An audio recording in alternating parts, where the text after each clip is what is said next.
Di ruang nilai, kita tidak mengejar rumor. Kita membaca data. Karena keputusan terbaik selalu lahir dari pemahaman.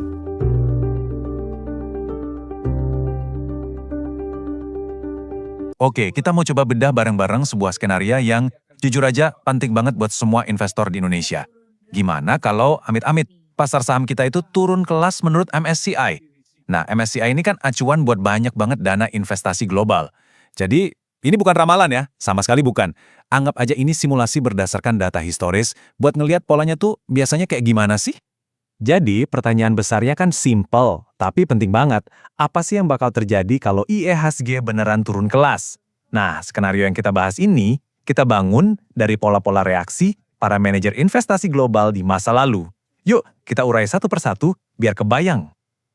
Oke, saya ulangin sekali lagi ya, soalnya ini penting banget. Yang akan kita lihat ini bukan ramalan kiamat, bukan. Ini murni sebuah simulasi yang didasarkan pada data historis tentang gimana sih dana-dana global itu bereaksi kalau ada negara yang kena downgrade. Dan ini dengan asumsi nggak ada krisis gede lain yang terjadi barengan ya. Nah, yang menarik nih, ternyata pasar itu nggak langsung anjlok bebas gitu aja. Reaksinya justru terjadi dalam 3 fase, yang polanya tuh lumayan bisa kebaca. Kalau kita paham ketiga fase ini, itu jadi kunci buat bisa tetap rasional di tengah gejolak. Nih, ini dia peta perjalanannya. Pertama, ada yang namanya guncangan pengumuman atau shock announcement. Habis itu masuk fase terpanjang, penjualan bertahap atau forced rebalancing. Dan yang terakhir, ada fase titik lelah atau exhaustion and bottoming.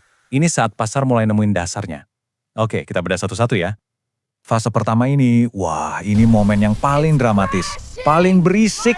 Begitu pengumumannya keluar, pasar tuh langsung bereaksi, keras dan cepat.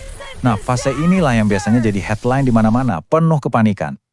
Seberapa dalam sih penurunannya? Kalau kita lihat dari data historis, penurunan awal ini bisa nyentuh minus 8 sampai minus 15%. Dan itu dalam waktu yang singkat banget loh, cuma dalam 1 sampai 3 minggu. Guncangannya lumayan kuat kan? Terus siapa korban pertamanya? Ya udah pasti, saham-saham raksasa yang bobotnya gede banget di indeks MSCI. Coba bayangin, bank-bank besar, perusahaan telekomunikasi, sama saham-saham blue chip lainnya. Di fase ini, biasanya volume transaksi itu melonjak tajam. Dan kalau ada usaha pasar buat naik lagi atau rebound, seringnya langsung gagal. Nah, setelah panik di awal tadi mulai reda, kita masuk fase kedua. Di sini ceritanya beda. Para manajer investasi asing yang portofolionya itu wajib ngikutin indeks MSCI, mereka mulai jualan saham. Tapi ini bukan jualan panik. Ini penjualan yang rapi, teratur, dan bertahap. Efeknya, pasar turunnya pelan, tapi pasti. Kayak digerus pelan-pelan gitu. Akhirnya, kita sampai di fase ketiga. Nah, di sini nih, ibaratnya bensin buat jualan dari dana asing tuh udah mulai habis.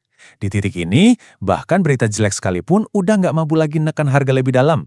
Inilah yang disebut titik lelah pasar. Dan biasanya, justru disinilah investor lokal yang sabar mulai masuk, mulai nyicil beli di harga murah, dan ngebentuk dasar pasar atau bottom. Oke, kita udah paham nih 3 fase waktunya. Sekarang kita coba zoom in lebih dalam lagi. Soalnya, nggak semua saham bakal kena dampak yang sama rata. Yuk kita petakan siapa sih yang kira-kira paling terpukul, dan siapa yang relatif lebih tahan banting di tiap sektor. Korban utamanya kayaknya udah bisa ditebak ya. Bank-bank besar. Potensinya bisa anjlok sampai 30%. Kenapa? Ya karena bobotnya gede banget dan porsi kepemilikan asingnya banyak. Di belakangnya ada sektor telekomunikasi, infrastruktur, sama perusahaan-perusahaan holding yang sering banget ikutan kena imbas dari overreaction pasar. Tapi ada juga loh yang lebih kuat. Sektor tambang dan energi misalnya. Meskipun ikut turun, penurunannya itu cenderung ketahan sama harga komoditas global. Nah, yang paling menarik justru sektor konsumer. Saham-saham di sektor ini bisa jadi semacam tempat parkir dana lokal, yang bikin mereka relatif tahan banting. Bahkan, ada yang potensinya malah bisa naik. Jadi kalau kita totalin semua, potensi penurunannya berapa? Dari simulasi historis, guncangan awal itu sekitar 15%, terus ditambah lagi sama fase penjualan bertahap sekitar 10%. Totalnya, IHSG bisa mengalami drawdown sampai 25%. Gede? Iya, gede. Tapi penting buat ingat, ini bukan kehancuran skala krisis 98 atau 2008. Beda levelnya. Oke, kita udah paham masalahnya. Sekarang yang paling penting, solusinya gimana? Sebagai seorang investor, gimana caranya kita bisa menavigasi skenario ini secara rasional dan cerdas? Yuk kita lihat peta strateginya. Coba deh lihat perbandingannya. Di kiri, ini kesalahan yang umum banget terjadi. Langsung all in, ngejar harga yang kelihatannya murah, ternyata masih bisa lebih murah lagi. Nah, di kanan, ini langkah yang jauh lebih rasional. Siapin cash, masuknya nyicil bertahap, dan yang paling penting, sabar nunggu sampai gelombang penjualan asing itu benar-benar selesai. Biar lebih gampang, ini dia checklistnya. 1. Siapin dana tunai dan masuknya bertahap. Jangan langsung semua. 2. Fokus sama bisnis yang fundamentalnya kuat, yang Anda percaya. 3. Prioritaskan saham-saham yang porsi kepemilikan asingnya kecil. Dan 4, ini yang paling susah, sabar. Tunggu sampai tekanan jual dari asing itu benar-benar reda. Sebagai penutup, mari kita rangkum semua ini dalam sebuah pesan kunci yang kuat. Cara terbaik untuk memandang skenario downgrade ini adalah dengan mencoba melihat melampaui badai yang sifatnya cuma sesaat. Coba deh ingat ini baik-baik, downgrade MSCI itu bukan badai kiamat yang bakal menghancurkan segalanya. Anggap aja ini kayak angin kencang yang datang buat ngetes tiap pohon di hutan. Nah, pohon yang rapuh, yang akarnya nggak kuat, ya pasti akan tumbang duluan. Jadi ciri-cirinya pohon yang kuat di portofolio kita tuh kayak gimana? Yaitu saham dari perusahaan yang fundamentalnya solid, yang Anda yakin bisnisnya masih akan baik-baik aja 3-5 tahun lagi, kepemilikan asingnya kecil, dan bisa jadi tempat bernaung atau tempat parkir dana investor lokal. Dan semua ini membawa kita pada satu pertanyaan refleksi yang penting, khusus buat Anda.